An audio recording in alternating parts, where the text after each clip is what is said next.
¿Qué tal? ¿Cómo están? Muy buena tarde. Esto es A Fondo. Hoy vamos a tocar el tema, simple y sencillamente, del peso dólar. La relación peso-dólar.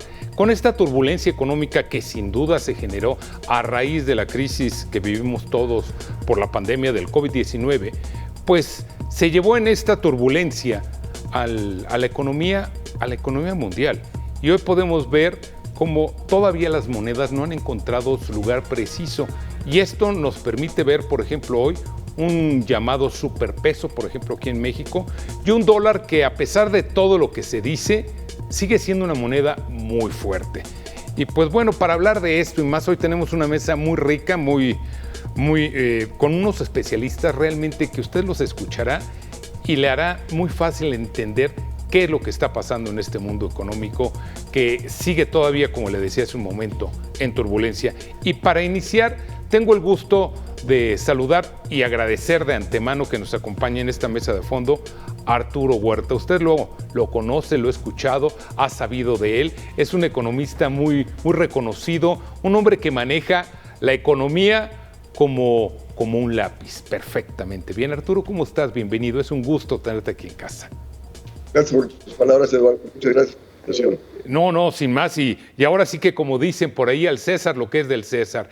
Y vamos, primeramente, antes de presentar a nuestro otro invitado, yo te pediría un primer acercamiento a este mundo que estamos viviendo ahorita, en el cual oímos hablar de un superpeso y por el otro lado oímos hablar de un débil dólar. ¿Es cierto que es el superpeso y es cierto que es el dólar débil, Arturo? No, sabemos que el día de hoy el dólar se fortaleció frente a las otras monedas a nivel mundial, justo porque los mercados esperan que la próxima semana la Reserva Federal, que es el Banco Central de Estados Unidos, aumente la tasa de interés. Entonces, ¿qué implica que Estados Unidos siga aumentando la tasa de interés? Que va a traer mayores flujos de capital hacia su economía y por lo tanto esto pasa a fortalecer su moneda. Y se devaluaron el resto de las monedas. Y de hecho, el peso con respecto al dólar el día de ayer estaba en 16 pesos 71 centavos y el día de hoy cerró en 16 pesos 88 centavos. El peso, hay que tomar en cuenta que el 30 de diciembre del año pasado, la relación peso-dólar estaba en 19 pesos 47 centavos. Y hoy en día, repito, 16.88, es decir, se ha abaratado tremendamente el dólar en relación al peso. ¿Y por qué razón?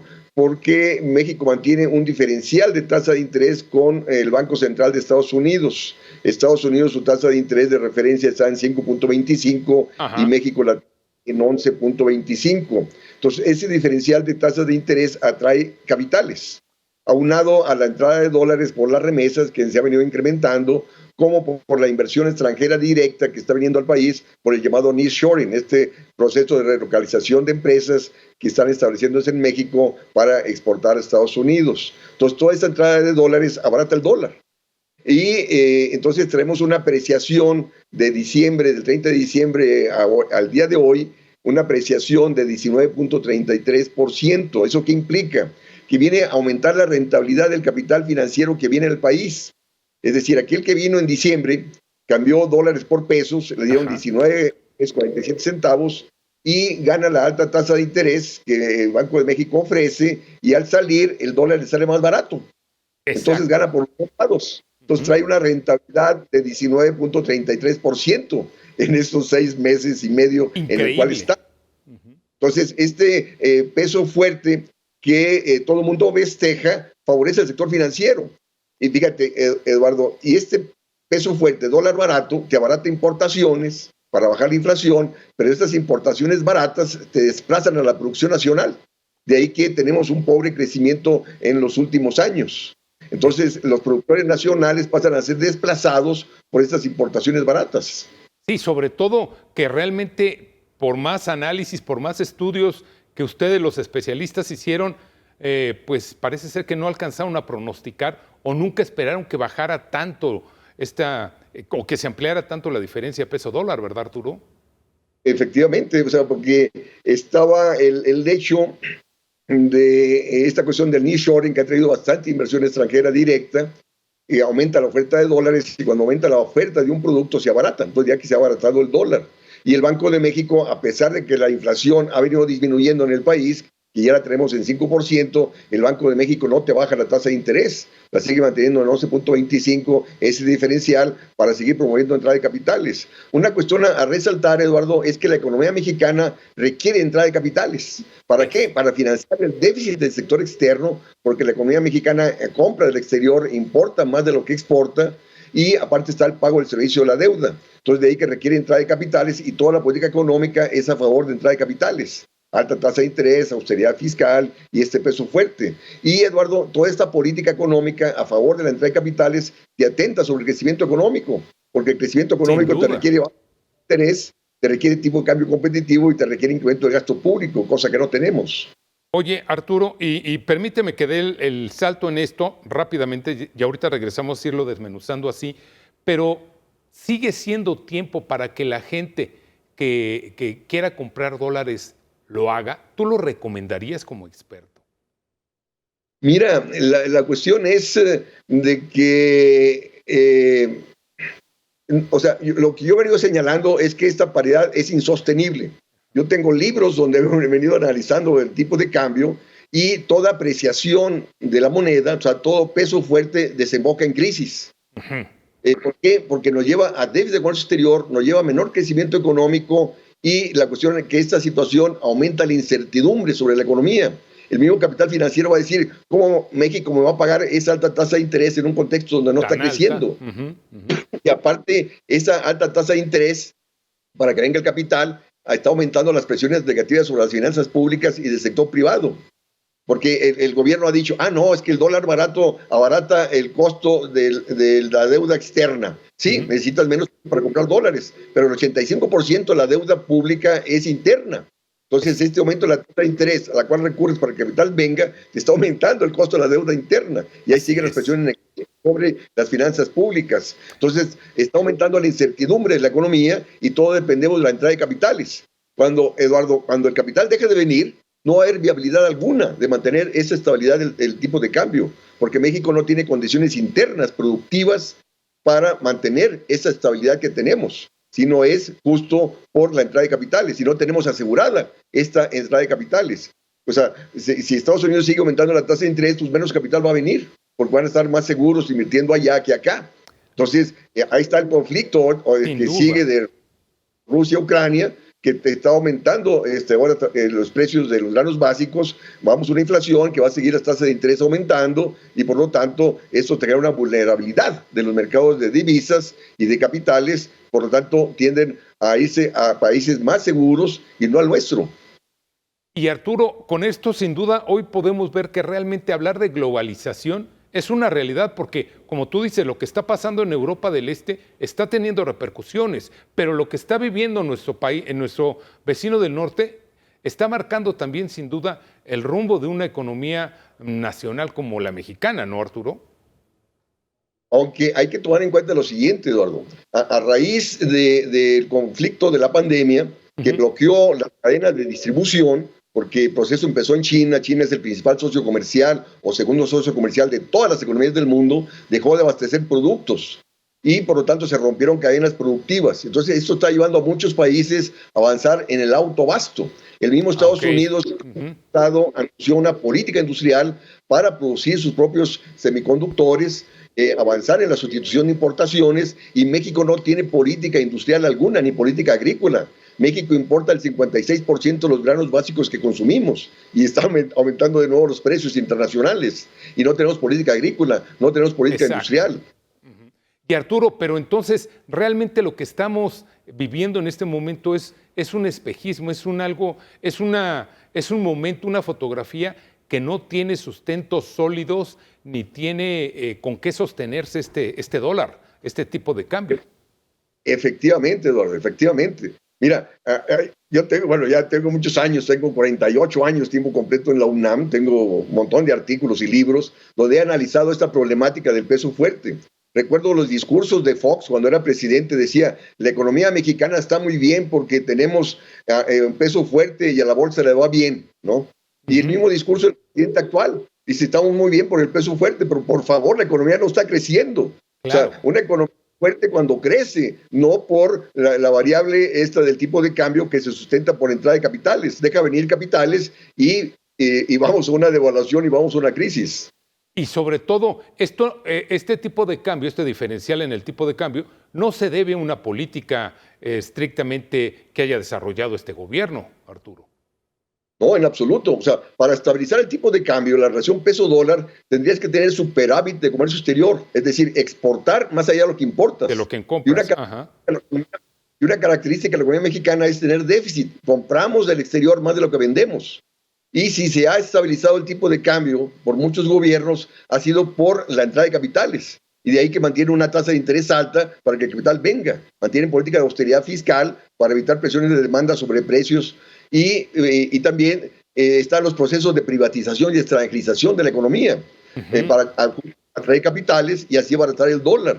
Entonces, la cuestión es que ese peso fuerte nos ha salido muy caro, Eduardo. Nos ha salido muy caro, ¿por qué? Porque no tenemos política económica para el crecimiento. Pero Arturo, sí, perdóname, acaba la idea para que te... Y aparte está todo el proceso de extranjerización de la economía, ¿no?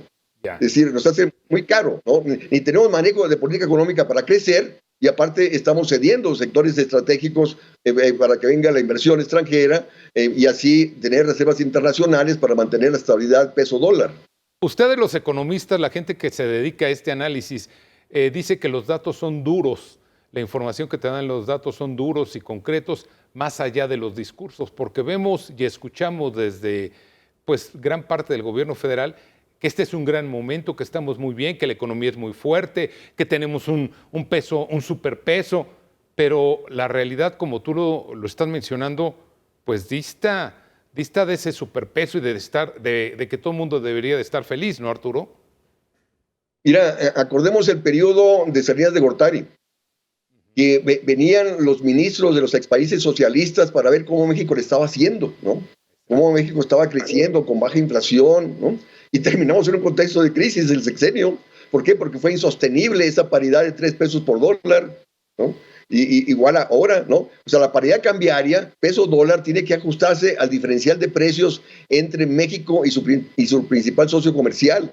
Y lo que nosotros hemos estado haciendo es abaratar el dólar. Entonces, abaratas importaciones, te lleva a que las importaciones crezcan más que las exportaciones, y estas importaciones te llevan a tener menos industria, menos agricultura, menos crecimiento económico, menos empleos formales y a mayor déficit de comercio exterior que te hace depender más y más de la entrada de capitales. Entonces, toda la política económica sigue actuando en favor de la entrada de capitales y no a favor del crecimiento económico, ni del sector industrial, ni del sector agrícola, ni del empleo.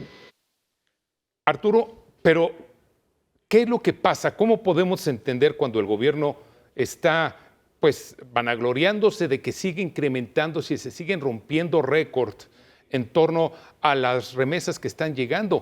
Pero realmente hoy la gente está recibiendo, los benefactores de esas remesas están recibiendo menos dinero, Arturo.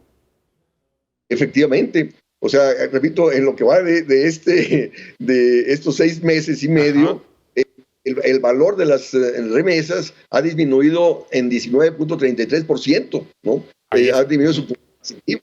Igual con respecto a los exportadores, Eduardo. Ahí están los productores agrícolas de Sinaloa y de varios estados de la República perdiendo con este dólar barato, porque las importaciones de granos básicos baratos desplazan a la producción nacional y los productores no pueden vender a un precio justo. ¿Por qué? Porque el precio lo determinan las importaciones baratas. Entonces están descapitalizando al campo, están descapitalizando a los exportadores nacionales.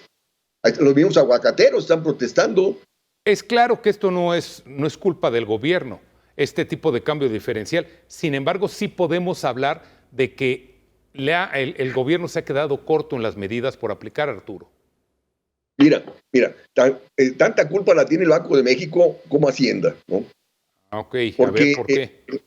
El Banco de México te mantiene esa alta tasa de interés, ese diferencial de tasa de interés con respecto a la tasa de interés de la Reserva Federal de Estados Unidos. ¿Para qué? Para mover entrada de capitales. Y esa entrada de capitales te abarata el dólar. Y Hacienda te mantiene la austeridad fiscal, es decir, mandando señales a los mercados de que no va a haber presiones de demanda sobre precios ni sobre el tipo de cambio, ¿no? Y está reviendo toda la política también a a facilitar el nearshoring, ¿no? Para que venga más entrada de inversión extranjera. Oye, yo no estoy en contra de la inversión extranjera, pero pone condiciones, como hizo China. China aceptó entrada a empresas transnacionales siempre y cuando transfirieran tecnología a las empresas nacionales y consumieran insumos nacionales para su desarrollo industrial. Y aquí aceptamos toda entrada de inversión extranjera sin poner condición alguna, ¿no? Y había que imponer condiciones de transferencia tecnológica que consuman insumos nacionales, porque, Eduardo, hemos tenido por décadas entrada de inversión extranjera y el país no tiene menos industria de la que teníamos en la década de los 70. Arturo, pero tú decías Banco de México, pero Banco de México, pues vemos que sube y sube y sube las tasas de interés. Claro, en esta ocasión no lo hicieron, pero ¿qué es lo que pasa? Entonces, ¿hacia dónde vamos a llegar con esta situación que se está generando? Mira, Eduardo, la tasa de interés no debe estar por encima del crecimiento de la actividad económica, ¿no? Y resulta que, repito, no hemos crecido en esos 4 años y medio. Apenas estamos recuperando el último trimestre de 2018, ¿no? Entonces, esa alta tasa de interés en un contexto de disminución del ingreso nacional está generando que problema de insolvencia, está aumentando la cartera vencida, la incapacidad de pago de la deuda, y luego también tiene la tasa de interés muy por arriba de la inflación. Ya la inflación es 5%, ¿no? Y la tasa de interés 11.25%, la tasa de interés de referencia, porque la banca te cobra mucho más. Entonces, ¿cómo vas a pagar esa alta tasa de interés en un contexto donde no crece el ingreso de los deudores? Y Arturo, mira, hoy estaba platicando con un par de personas que me dijeron, mira, no es notorio, pero hay muchos inversionistas que vienen ahorita, piden dinero prestado en Estados Unidos, por ejemplo, vienen, lo invierten aquí en México. La tasa de rendimiento que se está dando, este diferencial de casi más del 6%, no hay quien te lo esté dando. Es un gran negocio para los bancos mexicanos, pero pues no aminora realmente el impacto que está teniendo este diferencial, ¿o sí, Arturo? No, y aparte tienes que agregarle, Eduardo, que cuando ellos convierten esa ganancia a dólares, el dólar les sale más barato que cuando entraron. Exacto. Y repito, el rendimiento hasta el día de hoy es 19.33%. Caray. Entonces, repito, se está actuando en favor de los especuladores de Estados Unidos o extranjeros en detrimento de los productores nacionales. Y vamos a ver qué pasa la próxima semana cuando, bien lo decías, la Fed, creo que es el 26, va a tener su reunión para ver si suben. Según ha dicho Jerome Powell, todavía se esperan entre 3 y 4 subidas de las tasas de interés, Arturo.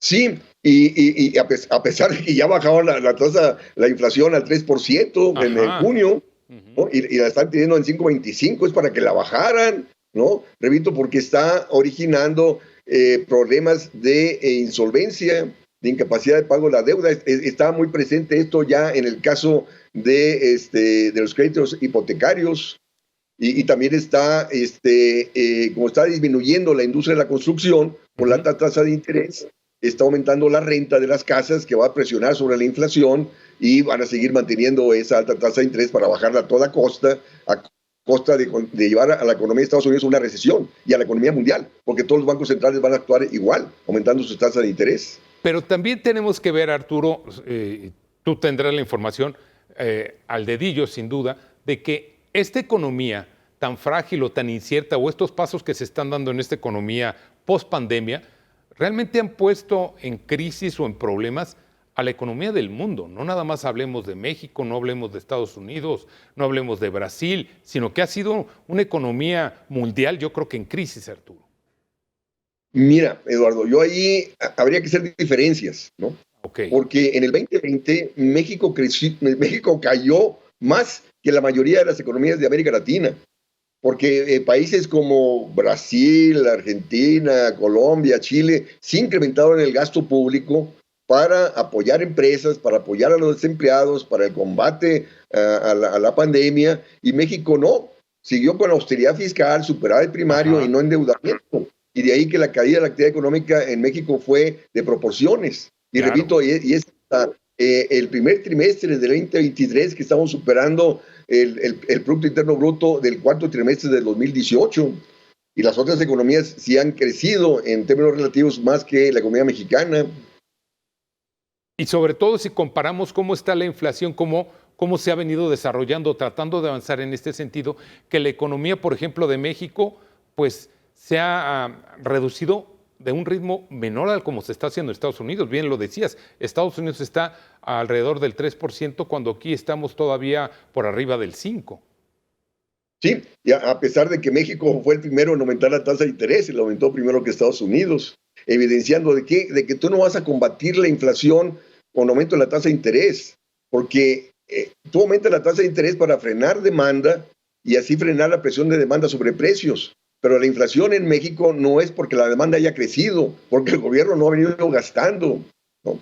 Y la inflación en México es por problemas de oferta, es decir, por escasez de productos, por baja productividad y porque pasamos a importar caro, justo por la inflación misma que se da a partir del 2021. Entonces, lo que México tiene que hacer para combatir la inflación es impulsar la oferta, es decir, la producción nacional de granos básicos y la producción manufacturera.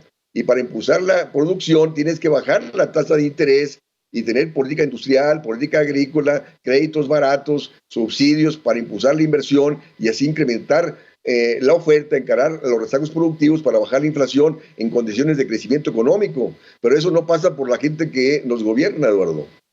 Pero las autoridades, el gobierno como tal, Banco de México, Secretaría de Hacienda, son los dos grandes ejes por los que va corriendo la economía de este país. Y si ellos no marcan la ruta y no se hace una política económica financiera, pues entonces, ¿hacia dónde vamos? Tenemos el efecto entonces de un superpeso que igual mañana puede ser un tipo de cambio que ya no esté por abajo de los 17, sino que lo veamos por arriba de los 19. Mira, las autoridades de Hacienda y del Banco de México son los causantes de que la economía mexicana no esté creciendo. Son los causantes de estos rezagos productivos que nos ha configurado un contexto de desaceleración de la actividad económica con presiones inflacionarias y que está aumentando, repito, los problemas de insolvencia y de incapacidad de pago de la deuda.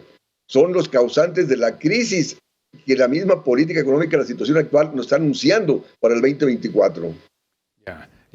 Arturo, sin duda que vamos a poder desmenuzar con mayor detalle esto. Permíteme hacer una pausa. Le invito a nuestro auditorio que nos dé 2 minutitos. Estamos de regreso para hablar quién gana y quién pierde con este superpeso y este dólar débil.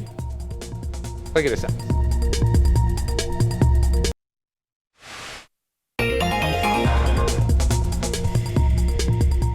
Gracias por seguir con nosotros. Déjenme comentarles que tenemos media hora intentando resolver unos problemas técnicos para poder tener y brindarle la calidad que se merece usted en casa con nuestro invitado Mario de Constanzo. No hemos logrado establecer una buena comunicación visual, pero la vamos a tener aquí la oportunidad de hablar con Mario de Constanzo a través del teléfono y poder platicar. Arturo, Mario y ustedes en casa, como ya saben, cualquier pregunta, aquí estamos a la orden para poder responderlas y tratar de salir con un buen resultado que usted en casa pueda entender qué es lo que realmente está pasando con esta situación de un peso, de un superpeso y de un dólar débil. Vamos a ver qué sucede. Ya tenemos la comunicación establecida en este momento con Mario de Constanzo. Mario, ¿cómo estás? Muy buena tarde.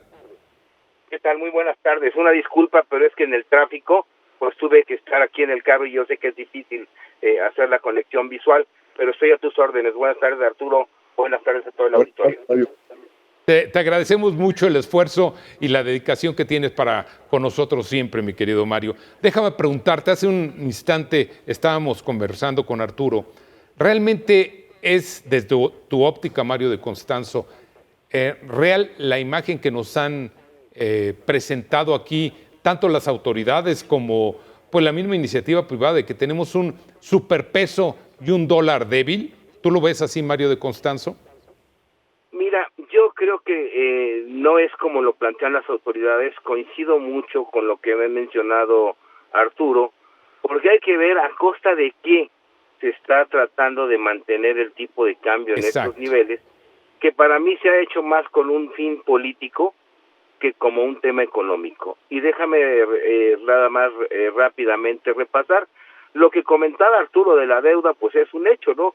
¿Quién está pagando esto? Pues las familias que están endeudadas, las familias que tienen que usar la tarjeta de crédito, el propio gobierno. Déjame darte un dato: el pago de intereses durante el periodo enero-abril del costo financiero de la deuda pública fue equivalente o fue mayor que el gasto de la Secretaría de Salud y la Secretaría de Bienestar juntas. ¡Caray! Esto nos da una idea del tamaño y del crecimiento del pago de los intereses de la deuda, que si lo medimos con respecto al año pasado, pues han crecido nada más el pago de estos intereses entre un 50 y un 60%. Ahora bien, por un lado tenemos esto, coincido que es una inflación que viene por una falta de oferta. ¿Y por qué viene una falta de oferta? Y aquí voy a tocar un punto, porque si bien es cierto que las autoridades dicen que la inflación ya va bajando y que está en niveles del 5%, no es así con el caso de los alimentos, que además es la inflación que más le pega a las familias, porque la inflación de los alimentos sigue siendo de 2 dígitos, es el doble de la inflación general.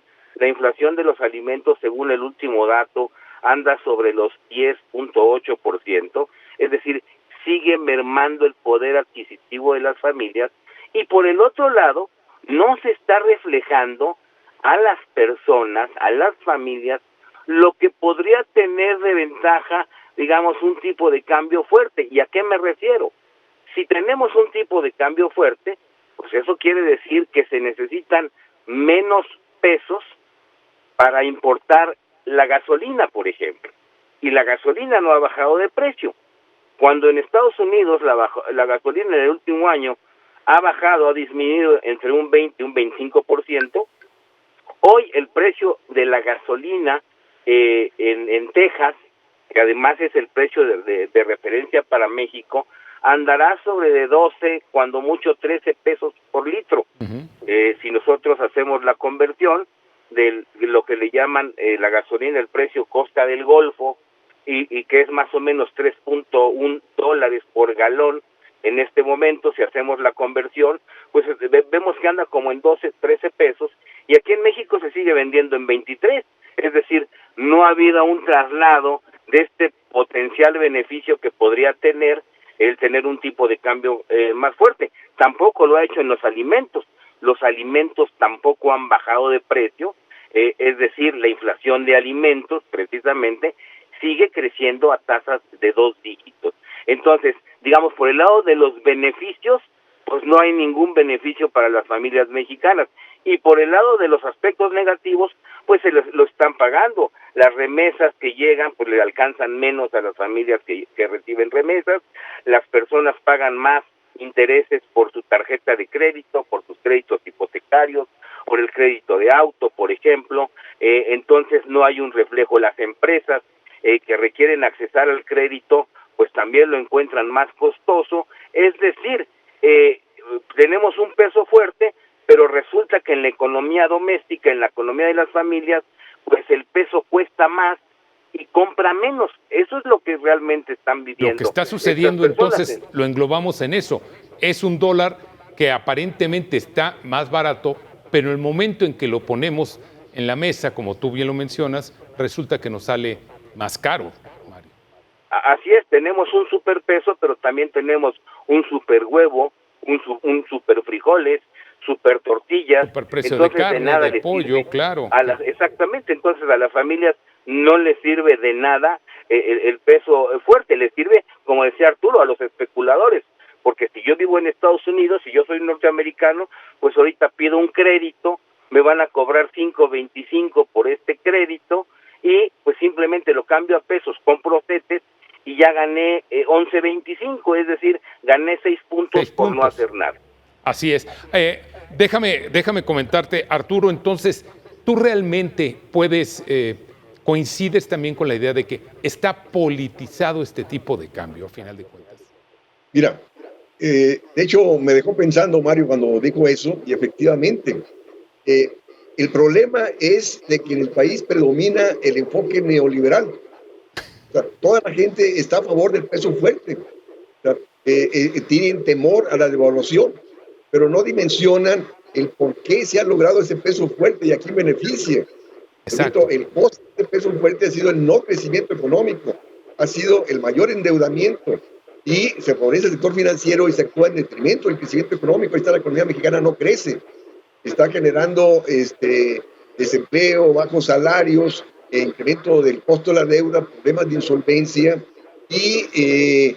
bueno, si nosotros vamos a los 60, cuando también el peso era fuerte y el dólar barato, el gobierno instrumentó esa política para favorecer el crecimiento de inversiones y de importación de maquinaria y de equipo que México no producía. Pero resulta que ese peso fuerte que tenemos hoy en día, ese dólar barato, no se está traduciendo en importaciones de maquinaria y equipo para potenciar el desarrollo productivo del país.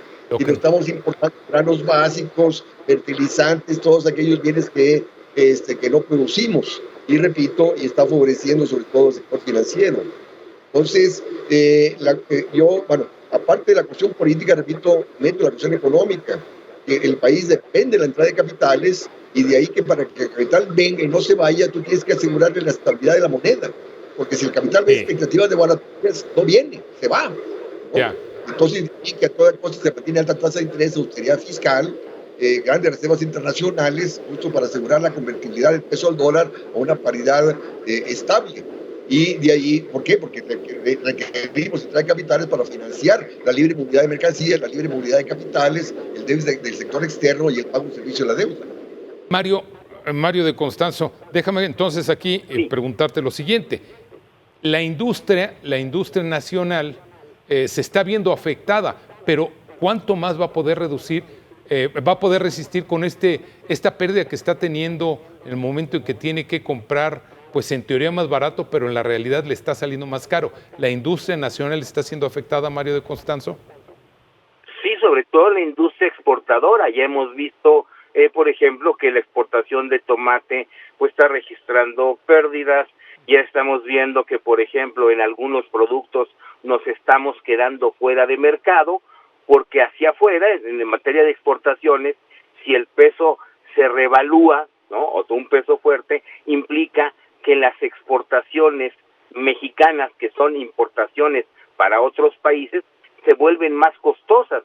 Entonces, ¿qué vamos a ir viendo? Cómo nuestras exportaciones van a ir perdiendo dinamismo, precisamente porque van a ir perdiendo o saliéndose de mercado. Y esto es algo que creo que debe de entender Banco de México y pues ya empezar a buscar, como dice Arturo, no controlar la inflación subiendo la tasa de interés. ¿Por qué? Pues porque la gente, por más que suban la tasa de interés, no va a dejar de comer, porque si deja de comer se muere. Entonces ya no es una inflación que esté reflejando un exceso de dinero en la economía, y en cambio sí estamos teniendo problemas de crecimiento, estamos teniendo problemas de empleo formal. Por ejemplo, en lo que va del año, casi 1 millón de personas ya han solicitado en su Afore su apoyo por desempleo, es decir, han tenido que desahorrar porque pues no tienen empleo. Y por el otro lado, el gobierno festeja que hemos creado 500,000 de empleos, pues tenemos ahí un saldo negativo en materia de creación de empleo y sobre todo de crecimiento económico. Y si a eso le sumamos la incertidumbre que ha generado el gobierno, la incertidumbre hacia la inversión privada por la falta de reglas claras y decisiones arbitrarias o un tanto arbitrarias que se toman, pues por eso no fluye la inversión, no hay crecimiento y realmente lo que habíamos visto del comportamiento en materia de crecimiento, pues es una especie de rebote. Si no hemos crecido en años anteriores, pues el crecimiento inercial que estamos teniendo, pues es para eso. En un momento, por ejemplo, en donde deberíamos de estar aprovechando pues las ventajas que nos da estar cerca de Estados Unidos, claro. Pues México todavía, mira, el otro día veía yo un dato, la inversión extranjera directa que recibe México es apenas la mitad que ha recibido Brasil, por ejemplo. Entonces, tampoco estamos en una situación pues muy cómoda o muy ventajosa, a pesar de lo que ha significado pues el llamado nearshoring. Entonces, sí, yo creo que el tipo de cambio no ha beneficiado más que al discurso político del gobierno, sin que sea un beneficio tangible para las familias mexicanas y para las empresas y para las industrias.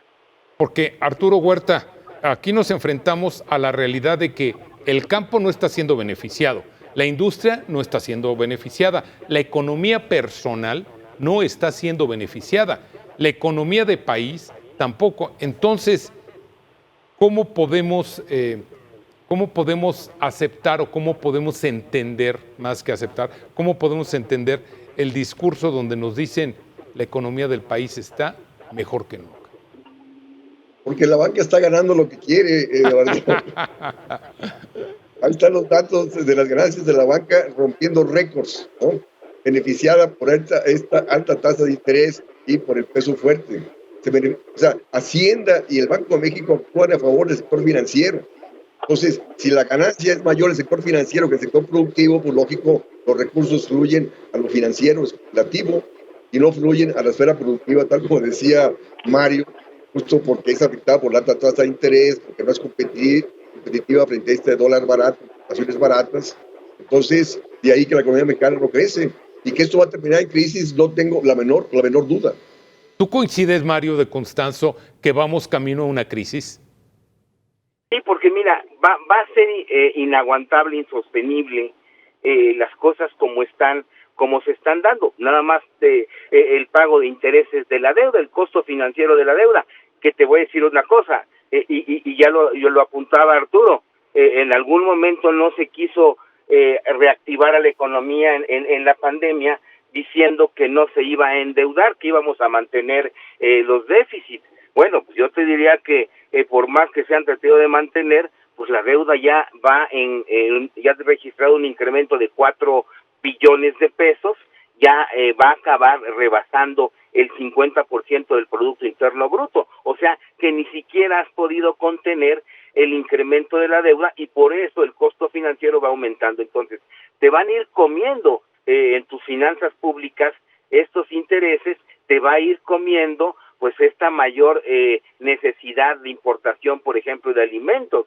el fracaso total de las políticas hacia el campo. El gobierno dejó de apoyar la comercialización, el gobierno dejó de apoyar la producción, se han dejado de sembrar casi 6 millones de hectáreas de granos básicos por falta de apoyos, y aunado a eso, pues te desaparecen a la única entidad que daba financiamiento al campo, que es Financiera Rural. Entonces, esta situación, pues a mediano plazo es insostenible, porque va a llegar un momento en que importas gasolina, estás importando granos básicos, tus exportaciones se están encareciendo, o sea, estás haciendo todo lo contrario, pues para golpear tu balanza de pagos, tu balanza comercial, y por el otro lado, tu tasa de interés, que si bien es cierto, puede estar atrayendo inversión, que mucho es inversión especulativa, pues también está teniendo su costo en el pago de intereses para las familias, para el gobierno. Una situación así, pues es inaguantable, porque te va a implicar pues una quiebra a mediano plazo de tus finanzas públicas. Si tenemos que el 17% del gasto se ha ido en pensiones, porque tu sistema de pensiones está prácticamente quebrado, y el otro 16% se ha ido en el pago de intereses de la deuda, pues tienes que el 32% del presupuesto, es decir, 30 centavos de cada peso, están comprometidos en eso, y no es una cifra en ninguno de los dos casos que se vaya a reducir si tú no empiezas a bajar la tasa de interés. Pero eso sí que le permite decir al gobierno en sus discursos políticos, pues que con ello se ha apreciado el tipo de cambio. Así es. Y aunque la gente se va a ir dando cuenta que no come dólares, que come tortillas, que come carne, que come huevo, no come dólares. Entonces, pues de poco le va a servir esta situación. Arturo Huerta, el impacto de esta ilusión que tenemos financiera, política, yo también me atrevería a decir, pues va a tener que hacer, se va extendiendo cada día más rápido, y la gente que aunque no maneje dólares, va a empezar a sentir el efecto de este tipo de cambio. ¿Tú lo ves así? Mira, ya lo está sintiendo, ¿no? El hecho mismo de que el gobierno esté restringiendo la inversión, restringiendo el gasto en salud, en educación, en vivienda, medicamento, todo esto. Justo para poder pagar el mayor costo del servicio de la deuda, pues lógico hay una desatención de los servicios públicos. Aparte, repito, esta situación de que las importaciones están desplazando a la producción nacional se va a traducir, se está traduciendo, se ha venido traduciendo en todos estos años de menor crecimiento económico, menos empleo formal, como ya se señaló, y por lo tanto la situación va a quebrar. De ahí que yo insisto en que tendremos crisis en el 2024, tanto por el sector externo, esta caída de exportaciones por la pérdida de competitividad, ya que hay que sumarle la desaceleración de la actividad económica en Estados Unidos, que va a seguir aumentando la tasa de interés a una recesión, y por lo tanto van a caer más las exportaciones y se van a complicar más las problemáticas en el sector externo, como a su vez en las finanzas públicas, porque el gobierno, como quiere mantener a toda costa el equilibrio fiscal para poder seguir cubriendo el mayor costo de la deuda, pues va a tener que seguir siguiendo el gasto y la inversión, y mayor contracción económica, mayor desatención a los propósitos nacionales. Y el mismo, a propósito, Eduardo y Mario, esta cuestión de la alta tasa de interés que el Banco de México ofrece, el mismo capital financiero internacional va a decir cómo me va a pagar la economía mexicana ese alto rendimiento en un contexto de contracción económica, con presiones negativas en las finanzas públicas y en el sector externo. Entonces el capital va a dejar de venir y se va a ir, y adiós estabilidad del tipo de cambio. Hace unos días ustedes habrán escuchado, tanto Arturo Huerta como Mario de Constanzo, las opiniones de un hombre que pues a lo mejor sabe algo de economía, que se llama José Ángel Gurría, donde decía que pues realmente lo que va a tener que hacer el próximo gobierno, sea del color que sea, es reconstruir un país, porque se están acabando día con día los recursos que México necesita para operar y para caminar como nación. ¿Lo ves así, Mario de Constanzo? Sí, yo creo que va a tener que reconstruir muchas cosas. Yo te diría casi en el orden en el que lo va a tener que hacer. Va a tener que reconstruir el sistema de salud. Ajá. Va a tener que reconstruir pues el Estado de Derecho, llámale de la seguridad pública. Va a tener que reconstruir la educación y el crecimiento económico, ¿no? Y esto va a costar. Ahora, incluso me atrevería a adelantar, porque ya hablan de la necesidad de la urgencia de una reforma fiscal. Uh-huh. Yo creo que va a tener que actuar en dos sentidos. Primero, va a tener que llevar un ordenamiento del gasto público. Yo el otro día hacía un cálculo y daba cálculos. Fíjate, en lo que va de la administración, Pemex ha perdido 1.1 billones de pesos. Okay. TCE ha perdido alrededor de 300,000 millones de pesos. Entonces, entre esos dos has perdido 1.3 billones de pesos. Y luego le sumamos los proyectos fracasados del gobierno, léase pues el costo de un aeropuerto cancelado que ronda en los 300,000 millones de pesos, aunque no lo quieran aceptar, y ahí están los bonos estos que se van a tener que pagar con dinero público, 4,200 millones de dólares.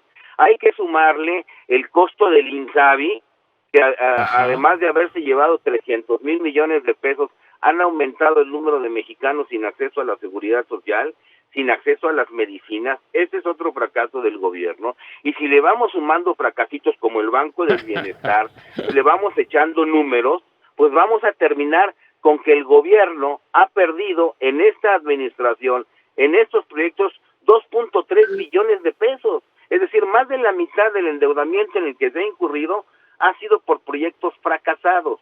Entonces, necesitamos gastar bien, gastar mejor, gastar en lo que se debe, y luego veremos si se requiere una reforma fiscal.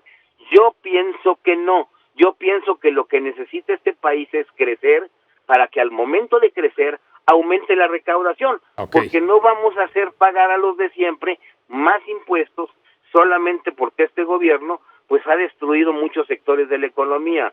Entonces yo creo que sí hay que llevar a cabo una reforma de gasto, hay que gastar bien y hay que revisar qué pasa con la reforma fiscal, pero no le podemos cargar a la población pues más de esto. Tenemos que volver a crecer, y para crecer se requiere inversión pública y privada.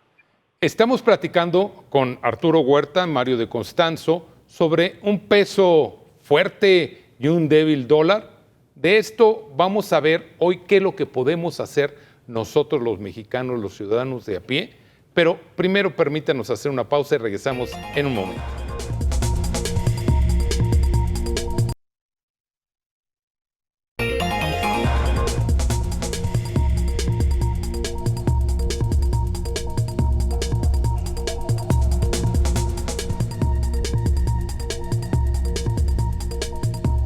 Arturo Huerta, hemos oído ya los problemas que nos ha traído esta situación, que, insisto, se presentó de manera pues, realmente inesperada. Esta es una de las consecuencias, sin duda, de la crisis sanitaria que vivimos, pero primeramente como ciudadanos de a pie, ¿podemos hacer algo para tratar de aminorar los efectos que nos está causando esta situación? Pues sí, el problema es que la gente en nuestro país no protesta, ¿no? Ahí está la protesta de los campesinos de Sinaloa, Ajá. que rentaron el aeropuerto, las carreteras, justo para ser escuchados, para que se implementen políticas económicas a su favor, y también otros campesinos de otros estados. Ya señalaba ya Mario, con respecto a los exportadores de jitomate, están los exportadores de aguacate, limón. Tiene que manifestarse, ¿no? Tiene que manifestarse ahí a las afueras de Hacienda y del Banco de México, que modifiquen su política económica porque los está descapitalizando. Esta política económica está favoreciendo el sector financiero. Entonces el sector productivo y los trabajadores y desempleados deben manifestarse para que la política económica responda en favor del sector agrícola, en favor del sector industrial, en favor de la creación de empleos formales bien remunerados, y no vemos. No tenemos partido político, Eduardo, que se manifieste cambiando de rumbo. O sea, el señor Gurría no tiene calidad moral para decir lo que está diciendo. Él, cuando fue secretario de Hacienda en este país, dijo que íbamos a tener modelo neoliberal por 24 años, y de hecho ya van como 40, ¿no?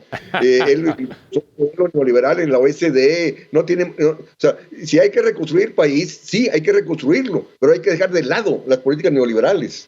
¿Se requiere financiamiento? Sí. Entonces el gobierno tiene que retomar el control de la moneda para financiarse con ella, para poder desarrollar tecnología, para poder desarrollar el sector industrial, impulsar el desarrollo agrícola, el desarrollo tecnológico, la generación de empleos bien remunerados.